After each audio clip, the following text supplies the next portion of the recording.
Welcome back. अवां खे ॿुधाईंदा हलूं वज़ीर आज़म शहबाज शरीफ़ पघारदार तबके लाइ इनकम टैक्स वधाइण वारी तजवीज़ रद्द करे छॾी आहे। वज़ीर आज़म पारां नाणे वारी वज़ारत खे IMF खे तजवीज़ वापसि वठण जी दरख़्वास्त करण जी हिदायत कई आहे। वज़ीर आज़म शहबाज शरीफ़ पघारदार माण्हुनि जे लाइ इनकम टैक्स जी शरह में इज़ाफ़े वारी तजवीज़ रद्द करे छॾी आहे। ज़रियनि मूजिबि नई बजट में टैक्स तजवीज़ुनि बाबति गुज़िरियल इजलास में वज़ीर आज़म पघारदार तबके ते टैक्स जो वज़न वधाइण वारी शर्त खे रद्द कंदे नाणी वारी वज़ारत खे IMF खे तजवीज़ूं वापसि वठण जी दरख़्वास्त करण जी हिदायत कई। IMF पघारदार ऐं कारोबारी माण्हुनि खां ईंदड़ माली साल में वधीक 600 अरब रुपया सालियानो वसूल करणु चाहे थी। हलंदड़ माली साल जे पहिरें 8 महीननि जे दौरान पघारदार माण्हुनि 216 अरब टैक्स अदा कयो आहे। हुकूमत जो ईंदड़ माली साल लाइ टैक्स वसूलीअ जो हदफ़ 12.9 ट्रिलियन आहे, जेको हलंदड़ माली साल खां 40% वधीक आहे। IMF इनकम टैक्स छूट जी हद में वधीक नरमी करण बदिरां उनखे 50,000 रुपयनि जी मौजूदा शरह बरक़रार रखण जो बि मुतालबो कयो आहे। IMF मूजिबि टैक्स छूट जे 6 लख रुपया सालियानी शरह तक़रीबन $2160 जे बराबरि आहे, जेका इलाइक़ाई औसत जे वेझो आहे। जॾहिं त सेल्स टैक्स 18% करण सां अवाम खे वधीक महांगाई खे मुंहुं ॾियणो पवंदो। ज़रियनि जो चवणु आहे त हुकूमत पेंशनर्स ते टैक्स लॻाइण जो अञा ताईं फ़ैसिलो न कयो आहे। पेंशनर्स ते टैक्स लॻाइण लाइ आवाज़ उथी रहिया आहिनि, पर पेंशन जी हद ते अञा ताईं इतफ़ाक़ न थियो आहे। IMF टैक्स कानूननि जे निफ़ाज़ खे बहितर बणाइण ऐं सज़ा में इज़ाफ़े जी तजवीज़ ॾिनी आहे, छाकाणि त मौजूदा सज़ाऊं माण्हुनि खे कानून जी भञकड़ी करण खां रोकण लाइ काफ़ी न आहे। वज़ीर आज़म शहबाज शरीफ़ 4 जून खां 8 जून ताईं चीन जो दौरो कंदो। वज़ीर आज़म शहबाज शरीफ़ जी गादी वारे शहर बीजिंग, शेंज़ेन, ज़ियान शहर जो दौरो कंदो। वज़ीर आज़म शहबाज शरीफ़ 4 जून खां 8 जून ताईं चीन जो दौरो कंदो। जारी कयल पधिराई मूजिबि वज़ीर आज़म शहबाज शरीफ़ 4 ऐं 5 जून ते चीन जे शहर शेनज़ेन जो दौरो कंदो। वज़ीर आज़म 6 खां 7 जून ताईं चीन जे गादी वारे शहर बीजिंग जो दौरो कंदो। पधिराई मूजिबि वज़ीर आज़म शहबाज शरीफ़ 8 जून ते चीन जे शहर ज़ियान जो दौरो कंदो, जंहिं बाद चीन जो दौरो करे वापसि ॾे पहुचंदो। पधिराईअ में चयो आहे त वज़ीर आज़म शहबाज शरीफ़ चीनी सदर ऐं हुकूमती उहिदेदारनि सां मुलाक़ातूं कंदो। दौरो सीड़पकारनि खे पाकिस्तान में पुरअमन ऐं अमल जोॻो माहौल ॾियण में किरदारु अदा कंदो। पधिराई मूजिबि दौरे सां चीनी कंपनियुनि जो पाकिस्तान में सीड़पकारीअ लाइ ध्यानु चुकाइण जो मौक़ो मिलंदो। वज़ीर आज़म जे दौरे सां पाकिस्तान ऐं चीन विच में ॿितरफ़े वापार में इज़ाफ़ो थींदो। पधिराई मूजिबि वज़ीर आज़म जो दौरो पाक चीन इक़्तिसादी लाॻापा वधीक मज़बूत बणाइण ॾांहुं हिकु क़दम आहे।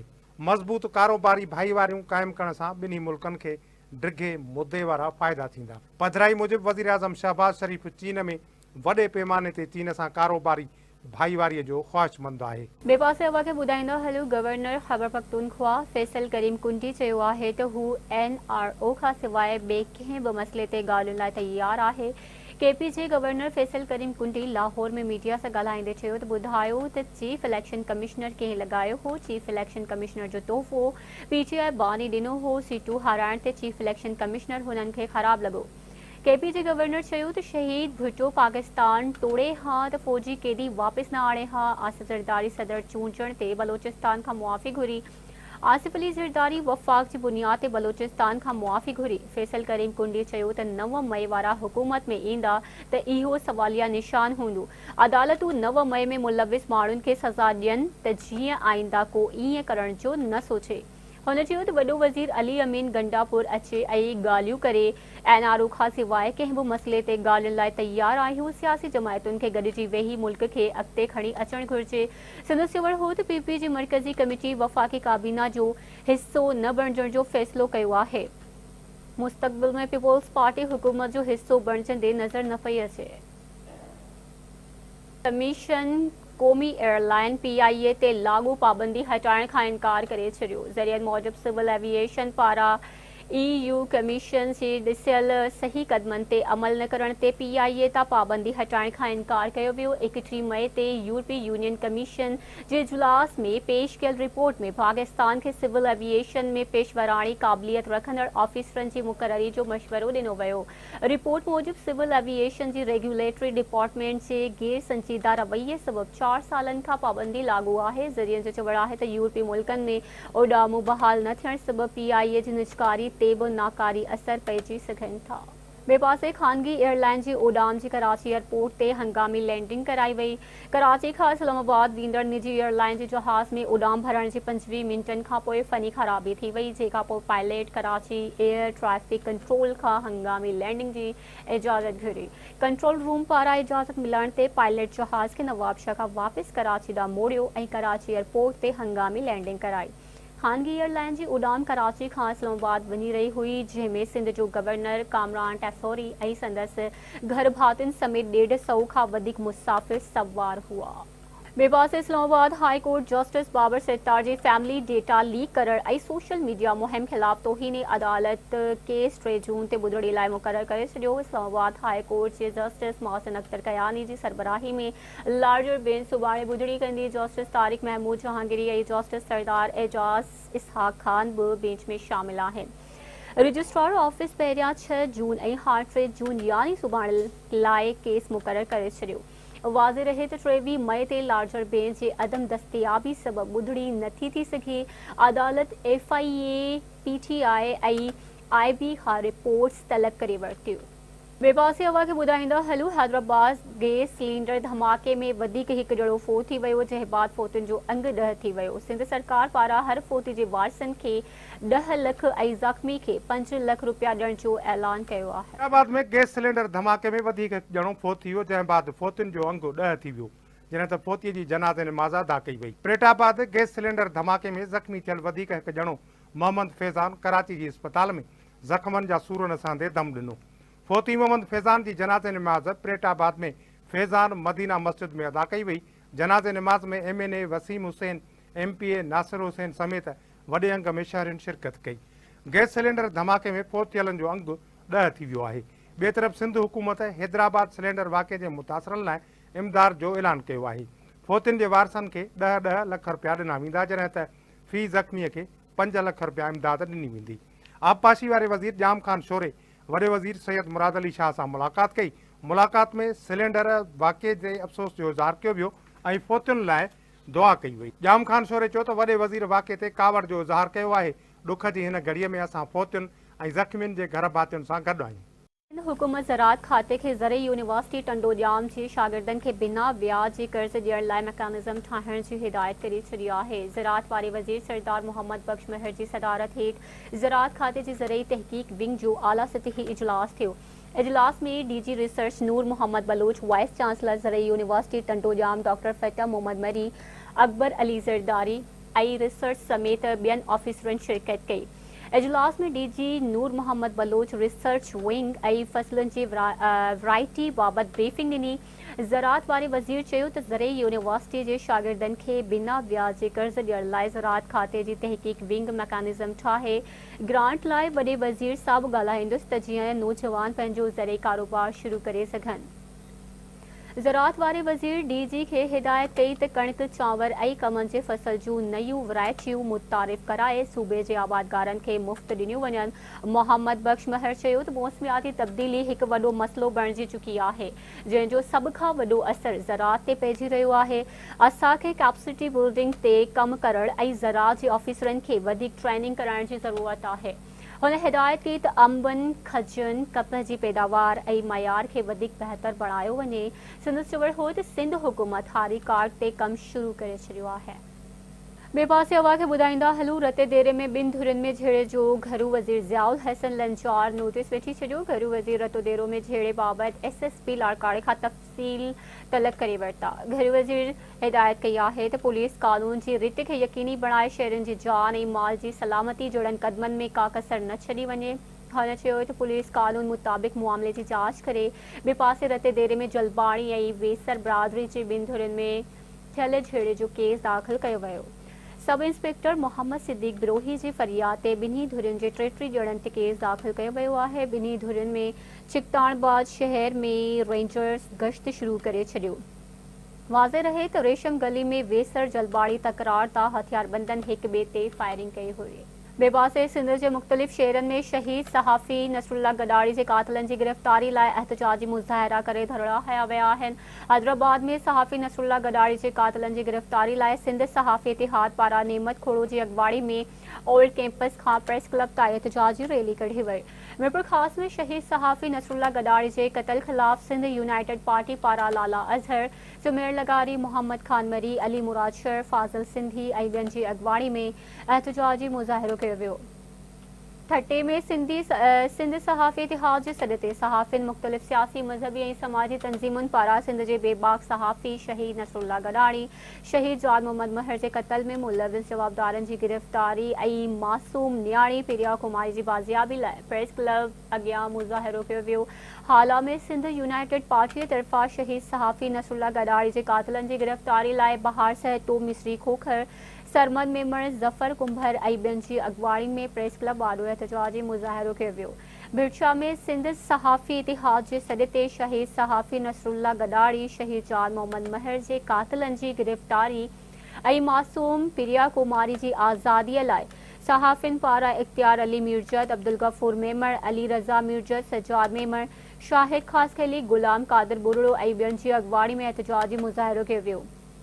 कंधरा में शहीद नसरुल्ला गडारी के कातलन की गिरफ्तारी लाइ शहरन पारा हाफिज अली गुल उस्मानी, मौलाना अब्दाल जवाद सुमरो, डॉक्टर गाजी खान सुमरो ऐं मौलाना मोहम्मद खान शंबाणी की अगवाड़ी में एहतजाजी मुज़ाहिरो कयो वियो। दादलगारी, खानपुर महर, पडीदन, पनुआकिल, सिजावल जूड़े जे ऐठरी मीरवा समेत ॿियनि शहरन में सहाफ़िन पारां नसरुल्ला गडारी के कातलन की गिरफ्तारी लाइ एहतजाजी मुज़ाहिरा किया विया। काज़ी अहमद, गुड्डू, गुलाब लगारी, ठकराठो, बाकराड़ी, कंडियारे, सगियू, शहदाद कोट ऐं उडेरो लाल में भी एहतजाजी मुज़ाहिरा किया विया। भिरछा, कश्मूर, बख्शापुर, थाड़ोबुला खान, राणीपुर, मेहर, टंडोला यार ऐं दादू में पिण एहतजाज कयो वियो। एहतजाज कंदड़नि जो चवण हो त सिंध में बदअमनी चोर चढ़ियल आहे। सहाफ़ी हक़ जो आवाज़ आहिनि। भोतार हक़ जे आवाज़ के बंदि कराइण लाइ सहाफ़िन खे शहीद कराइनि था। बेबासे फ़लस्तीन में इसराइली जारियत खिलाफ़ जमायत इस्लामी पारां कराची में मिलियन मार्च करे फ़लस्तीन सां ॿधीअ जो इज़हार कयो वियो। जमायत इस्लामी पारां कराची जे शाहराह फैसल ते फ़लस्तीन मिलियन मार्च कयो, जंहिंमें हाफ़िज़ नईमुर रहमान समेत वॾे अंग में माण्हुनि शिरकत कई। मार्च खे ख़िताब कंदे जमायत इस्लामी जे अमीर हाफ़िज़ नईमुर रहमान चयो त अमेरिका अफ़गानिस्तान ऐं इराक़ में इंसाननि जो क़त्लेआम कयो वियो आहे। अमेरिका इंसानियत जो दुश्मन आहे। जमायत इस्लामी जे अमीर चयो त अमरीकी अवामी अमेरिका ख़िलाफ़ ॿाहिरि निकितो आहे। माण्हू अॼु बि अमेरिका में एहतजाज करे रहिया आहिनि। हाफ़िज़ नईमुर रहमान चयो त सॼी दुनिया फ़लस्तीनियुनि सां ॿधी जो इज़हार करे रही आहे। इसराइल 40,000 खां वधीक फ़लस्तीनियुनि खे शहीद कयो। अमेरिका इसराइल जी हिमायत करण खां नथो मुड़े। हाल में रिश्वत वठी मंशियात विकिरो कंदड़नि खे आज़ाद करण जे इल्ज़ाम हेठि एक्साइज़ इंस्पेक्टर खे मुअतल कयो वियो। एक्साइज़ इंस्पेक्टर अकील अरबाब खे रिश्वत वठण जे इल्ज़ाम हेठि मुअतल कयो वियो आहे। Excise taxation narcotics control Hyderabad जे डायरेक्टर रिश्वत वठण जे इल्ज़ाम हेठि आयल एक्साइज़ इंस्पेक्टर समेत 7 अहलकारनि कुझु ॾींहं पहिरियां तलब करे जांच कमेटी जोड़ी हुई। जांच कमेटी रिश्वत वठण जे इल्ज़ाम हेठि इंस्पेक्टर अकील अरबाब खे मुअतल करे narcotics taxation secretariat Karachi report करण जो हुक्म जारी कयो। ज़रियनि मूजिबि इल्ज़ाम हेठि आयल इंस्पेक्टर ऐं अहलकारनि मंशियात विकिरो कंदड़नि खां ॻरी रिश्वत वठी खैन आज़ाद कयो हो। बेबासी मीरपुर खास में नारा कैनाल जी पुछड़ीअ जी शाखुनि में पाणी जी खोट खिलाफ़ आबादगारनि पारां 7 ॾींहं बि एहतजाजी मुज़ाहिरो कयो वियो। आबादगारनि पारां यूसुफ राजपूत, मीर एजाज टालपुर, ज़ाहिद ओसाफ शाह ऐं ॿियनि जी अगवाड़ी में धरड़ो हयो वियो। एहतजाज कंदड़नि जो चवण हो त पाणी जी हथरादू खोट सबबि आबादगार तबाह थी रहिया आहिनि। इंसान तोड़े जानवर पाणीअ लाइ परेशान आहिनि। जॾहिं त आपाशी अमलदार रिश्वत एवज़ पाणी विकिरो करे रहिया आहिनि। हुननि आला इख्तियारनि खां मुतालबो कयो त मामले जो नोटिस वठी पाणी चोरी में मुलविस आपाशी अमलदारनि खिलाफ़ कार्रवाई कई वञे। नाओ ICC T20 क्रिकेट वर्ल्ड कप अमेरिका ऐं वेस्ट इंडीज़ में शुरू थी वियो आहे। अमेरिका कैनेडा जी टीम खे शिकस्त ॾेई छॾी। तफ़सील हिन रिपोर्ट में। अमेरिका ऐं वेस्ट इंडीज़ में नए ICC T20 वर्ल्ड कप जा मुक़ाबला शुरू थी विया आहिनि। इब्तिदाई मैच मेज़बान अमेरिका ऐं कैनेडा जी टीमुनि विच में खेॾी वई, जेका अमेरिका 7 विकेटुनि तां खटे वरिती। अमेरिका जे शहर डलास में कैनेडा पहिरियां बैटिंग कंदे 20 ओवर्स में 5 विकेटुनि जे नुक़सान ते 194 रन्सूं जोड़ियूं, जंहिं जे जवाब में अमेरिका 18 ओवर में 3 विकेटुनि जे नुक़सान ते 197 रन्सूं जोड़े मैच खटे वरिती। T20 वर्ल्ड कप जा मुकाबला 1 जून खां 29 जून ताईं जारी रहंदा, जिन में दुनिया जूं 20 टीमूं हिसो वठी रहियूं आहिनि। T20 जो पहिरियों वर्ल्ड कप 2007 में खेॾियो वियो हो। पाकिस्तान जी क्रिकेट टीम इंग्लैंड खां T20 सीरीज़ हाराइण बैदि अमेरिका जे शहर डलास पहुची वई आहे, जिते पंहिंजी पहिरीं मैच मेज़बान अमेरिका ख़िलाफ़ 6 जून ते खेॾंदी, जिन में 9 जून ते न्यूयॉर्क में 2 रवायती हरीफ़ पाकिस्तान ऐं भारत महाड़ वोट कईंदा।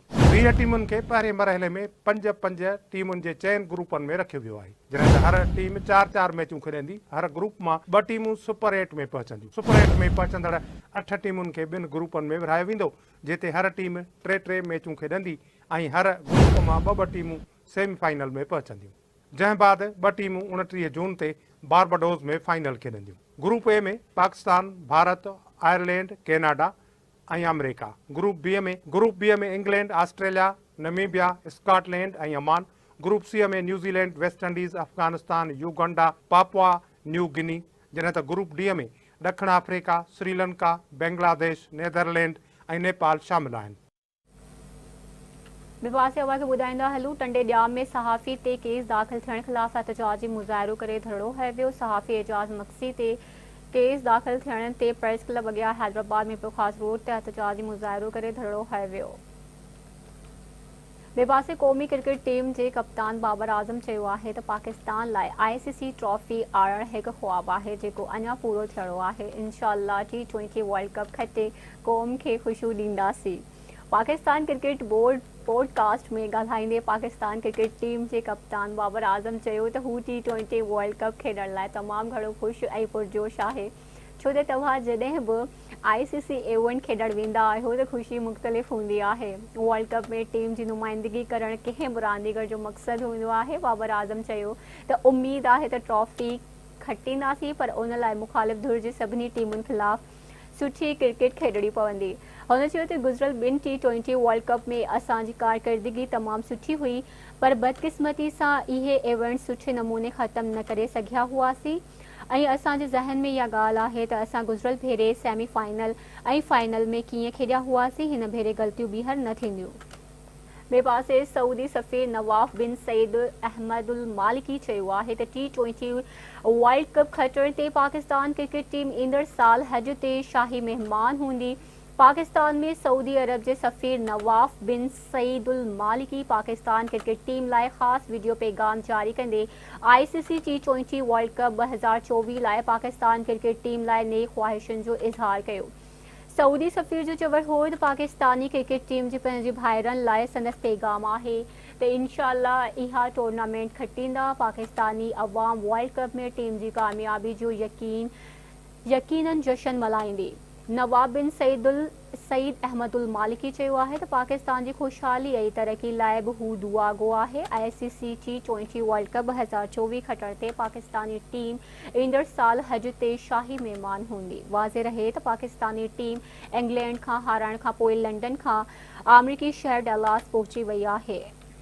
भारतीय पार्लियामेंट जे हेठे ऐवान लोकसभा लाइ चूंड में वोटिंग जो मरहलो मुकमल थी वियो आहे। एग्ज़िट पोल हुक्मरान जमायत BJP खे खटण जी अॻकथी करे छॾी। एग्ज़िट पोल्स मूजिबि BJP जो इतिहाद नेशनल डेमोक्रेटिक अलायंस 543 रुकनी हेठी ऐवान में 350 खां वधीक सीटूं खटे सघे थो, जॾहिं त मुख़ालिफ़ इतिहाद इंडिया खे 120 खां वधीक सीटूं मिलण जा इम्कान आहिनि। हुक्मरान इतिहाद पारां खटण जी सूरत में 73 वरियनि जो नरेंद्र मोदी जवाहरलाल नेहरू खां पोइ लाॻीतो 3 भेरो वज़ारत उज़्मा जो उहिदो संभालींदड़ ॿियो वज़ीर आज़म बणिजी वेंदो। भारतीय वज़ीर आज़म नरेंद्र मोदी लोकसभा जी चूंडुनि में वॾी अक्सरियत सां कामयाबी जी दावा बि करे छॾी आहे, पर मुख़ालिफ़ जमायतुनि इंडियन नेशनल कांग्रेस मोदी जी कामयाबी ॾेखारींदड़ एग्ज़िट पोल खे रद्द करे छॾियो आहे। कांग्रेस अॻवान राहुल गांधी चयो आहे त इहो एग्ज़िट पोल न आहे, मोदी मीडिया पोल आहे। ऑपोज़िशन इतिहाद इंडिया चूंडुनि में 295 सीटूं खटींदो। भारत जी आम आदमी पार्टी बि मोदी जी कामयाबी ते ॿधल एग्ज़िट पोल्स जे नतीजनि खे रद्द करे छॾियो। आम आदमी पार्टी जे सरबराह अरविंद केजरीवाल जो चवणु आहे त मोदी मीडिया जो एग्ज़िट पोल जेके नतीजा ॾेखारे रहियो आहे इहो सभु फर्ज़ी आहिनि। भारतीय चूंडुनि जो हतमी ऐलान भारतीय इलेक्शन कमीशन 4 जून ते कंदी। बेपासे फ़लस्तीन में जंग बंदी की सूरत में इसराइली वज़ीर आज़म नेतन्याहू के इतिहादन हुकूमत के राइण की धमकी दे छी। नेतन्याहू हुकूमत से साॻी धुर इतिहादन हमास सां जंग बंदी वारे मुआहदे की सूरत में इतिहाद तोड़ण हुकूमत के राइण की धमकी ॾिनी। नेतन्याहू हुकूमत में शामिल नेशनल सिक्योरिटी वारी वज़ीर एतमार बिन गफ़ीर नाणे वारे वज़ीर बेज़ालेल इसराइली वज़ीर आज़म के धमकी ॾिनी है तो फ़लस्तीन की मज़ामती तंज़ीम हमास के मुकम्मल ख़ात्मे का अग जंग बंदी कई वई तो उहे हुकूमत का धार थी वेंदा। इसराइली नेशनल सिक्योरिटी वारे वज़ीर एतमार बिन गफ़ीर जो चवण है तो उहे हमास के ख़ात्मे यरगुमालियन की वापसी बिना कंहिं बि समझौते जो हिस्सो न बणजंदा। इहे ॿई कम न थियण बावजूद का डील कई वई तो उहा दहशतगर्दी की कामयाबी इसराइल की हार हूंदी। ॿिए पासे इसराइली मुखालिफ़ धुर अखबार यार लैपिड हमास सां जंगबंदी मुआहिदो करण की सूरत में नेतन्याहू जो साथ ॾियण जो ऐलान कियो। वाज़े रहे तो 2 ॾींहं अॻु अमेरिकी सदर जो बाइडन गज़ा में मुस्तकिल जंगबंदी इसराइली फ़ौज जी नेकाली लाइ 3 मरहलनि ते ॿधल नओं जंगबंदी मुआहिदो तजवीज़ कयो हो, जंहिंखां पोइ नेतन्याहू हुकूमत ते जंगबंदी लाइ आलमी दबाव वधी वियो आहे, जॾहिं त इसराइल में बि हुकूमत ख़िलाफ़ वॾे पैमाने ते एहतजाज जारी आहिनि। बेबासे खे ॿुधाईंदा हलूं, अमेरिका जो अॻूणो सदर डोनाल्ड ट्रंप टिकटॉकर बणिजी वियो। डोनाल्ड ट्रंप पंहिंजे इक़्तिदार वारनि ॾिहाड़नि में टिकटॉक ते पाबंदी लॻाइण की कोशिश कई हुई। रिपब्लिकन पार्टी के सदारती उम्मीदवार डोनाल्ड ट्रंप टिकटॉक अकाउंट ठाहे छॾियो आहे। ही उहा ई वीडियो शेयरिंग ऐप है जंहिं ते डोनाल्ड ट्रंप पंहिंजे सदारत जे ॾिहाड़नि में पाबंदी मढ़ण की कोशिश कई हुई, पर हाणे अमेरिका के सदारती चूंडुनि खां कुछ महीना पहिरियां डोनाल्ड ट्रंप टिकटॉक जो रुख कयो आहे त जीअं इस्तेमाल कंदड़ सार्फिन की हिमायत हासिल करे सके।